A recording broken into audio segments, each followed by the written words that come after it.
চীন আৰু ভাৰতৰ যুদ্ধ আৰম্ভ হোৱাৰ লগে লগে ভাৰত চৰকাৰে মোলৈ এটা ইমেইল পঠালে। যুদ্ধৰ খবৰ পাই ভাৰতৰ সৈন্যসকলৰ মাজত ভয়ত এক উখল-মাখল পৰিৱেশৰ সৃষ্টি হ'ল।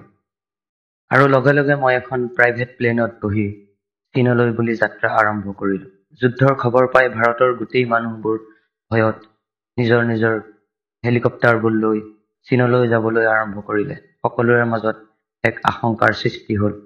আৰু দেখিলোঁ দিল্লীত ভাৰত চৰকাৰে ডাঙৰ ডাঙৰ এৰোপ্লেনবোৰত এনেদৰে ভাৰতীয় সৈন্যসকলক চীনলৈ পঠিয়াই আছে। লগে লগে মই ভাৰত চৰকাৰে আমালৈ বুলি পঠোৱা প্ৰকাণ্ড প্লেনখনত উঠিলোঁ।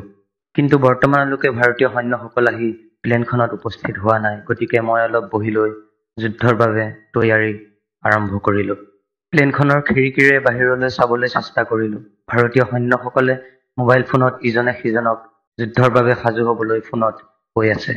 আৰু লাহে লাহে আমাৰ প্লেনখনত ভাৰতীয় সৈন্যসকল আহি উপস্থিত হ'লহি। আৰু প্ৰায় অলপ সময়ৰ পিছতে দিল্লীৰ পৰা চীনলৈ আমাৰ প্লেনখন উৰা মাৰি সকলোবোৰ সৈন্য নিজৰ নিজৰ হাথিয়াৰ লৈ প্লেনত উপস্থিত হ'লহি। অৱশেষত আমাৰ প্লেনখনে লাহে লাহে উৰা মাৰিবলৈ আৰম্ভ কৰিলে।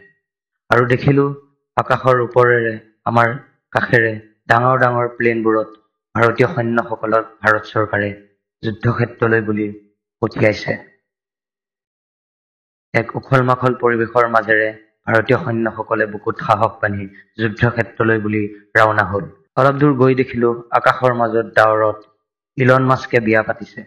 আৰু এয়া আমাৰ প্লেনখন আহি চীন ভাৰতৰ বৰ্ডাৰ পালেহি। আৰু বৰ্ডাৰত দেখিলোঁ ডাঙৰ ডাঙৰ প্ৰাইভেট প্লেনবোৰত ভাৰত চৰকাৰে আমাৰ ভাৰতীয় সৈন্যসকলৰ বাবে বস্তাই বস্তাই খাদ্যৰ যোগান ধৰিছে। আৰু আমাৰ ভাৰতীয় সৈন্যসকলৰ অফিচাৰসকলে এই খাদ্যসমূহ সুচাৰুভাৱে পঠিয়াবলৈ এক প্ৰকল্পৰ সৃষ্টি কৰিছে আৰু নিয়ন্ত্ৰণৰ বাবে তেওঁলোকে ধুনীয়াকৈ পদক্ষেপ আগবঢ়াইছে। আৰু দেখিলোঁ চীন ভাৰতৰ বৰ্ডাৰ পৰা আমাৰ ভাৰত চৰকাৰে ডাঙৰ ডাঙৰ ট্ৰেংকাৰবোৰ ওপৰেৰে এনেকৈ পৰিবহণ কৰিবলৈ চেষ্টা কৰিছে। অৱশেষত আমি আহি যুদ্ধক্ষেত্ৰ পালোহি। কিন্তু চীনা সৈন্যসকলে ভাৰতীয় সৈন্যৰ ভয়ত নিজৰ নিজৰ প্লেনসমূহ এৰি পলাই পত্তং দিছে। আৰু আমি যুদ্ধক্ষেত্ৰত কাকো নাপাই লগে লগে ভাৰত চৰকাৰে আমালৈ এখন 3জন পাইলটৰ লগত এখন প্ৰকাণ্ড প্লেন আমাৰ বাবে পঠিয়াই দিছে। আৰু সেই প্লেনখনত আমি অন্য এটা যুদ্ধক্ষেত্ৰলৈ যাবলৈ ওলালোঁ। প্ৰকাণ্ড প্লেনখনৰ পৰা নামি লগে লগে মই দেখা পালোঁ ভাৰত চৰকাৰে আমালৈ বুলি 2জন বিশেষ চোৰাংচোৱাক এখন প্ৰাইভেট হেলিকপ্টাৰ দি মোক নিবলৈ পঠিয়াই দিছে।